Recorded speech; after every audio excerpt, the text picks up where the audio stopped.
Father Sophrony was the first and so far for me the best writer to come up with a principle, something I can use in any context, in any situation, in any danger to my spiritual growth I encounter. And I don't know how to formulate it, but really it's something along the lines of keep going and keep open. Just keep going and keep open. There is somewhere in his writings a quote, the only way, how does it go? There is only one way for me, always forward. And it sounds very, very simplistic, but the way he explains it and the way he wants you to apply it is not really. What he means, and I've taken a few notes here, is that you must live your life in full awareness that you own nothing. And by ownership, I don't refer to the typical monastic meaning. I don't own a house, or I don't have a family, a wife and children. You don't own yourself. You don't own your own experience. You don't own your own knowledge of God. Tomorrow, you are going to be someone else. Tomorrow, God for you will be something and someone else. Your experience tomorrow will be something else. Don't ever hold on to anything. Never stop. Always move forward and remain open. Because ultimately what we do in our spiritual life is that we live a mystery. I am a mystery to myself. I am not, as he puts it, and maybe we'll talk a bit in 5 minutes, I'm not properly myself yet. We become who we really are. We become who we are called to become only as a gift after we depart this life. So really I am a mystery to myself.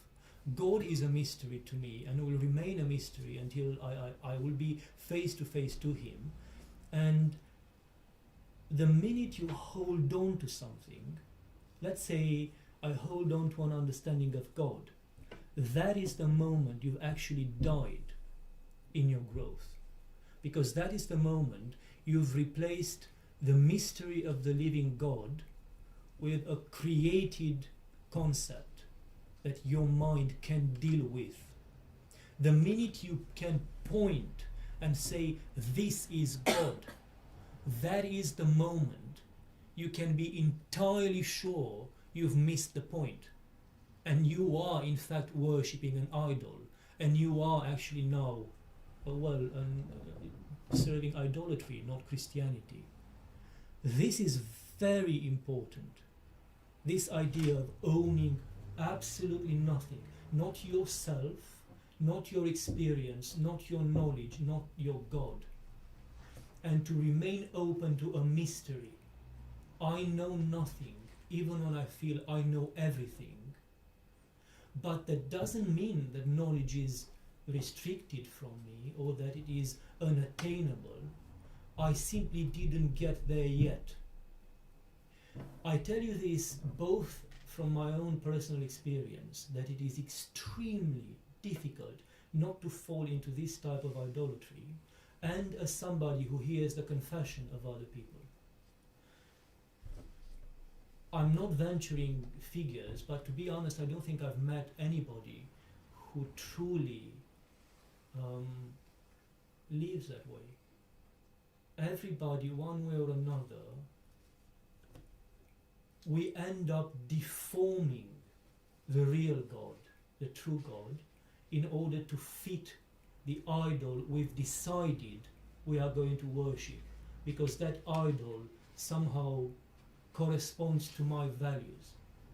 So rather than allowing the mystery of the living God to inform my values, to inform my life, and to allow that mysterious God to shape the mystery that I am, most people, all the people I know, but I assume there are others who don't do this, work the other way around.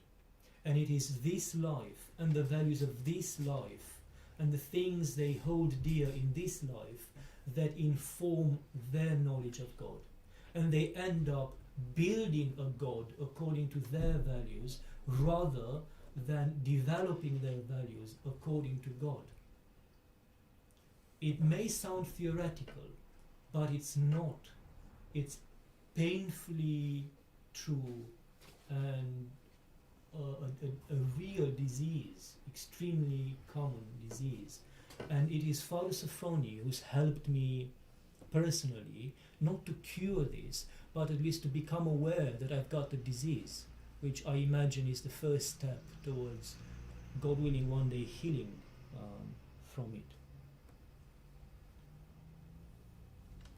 I'm scared now because I've exhausted the first page and the second page is only 3/4, so dear me.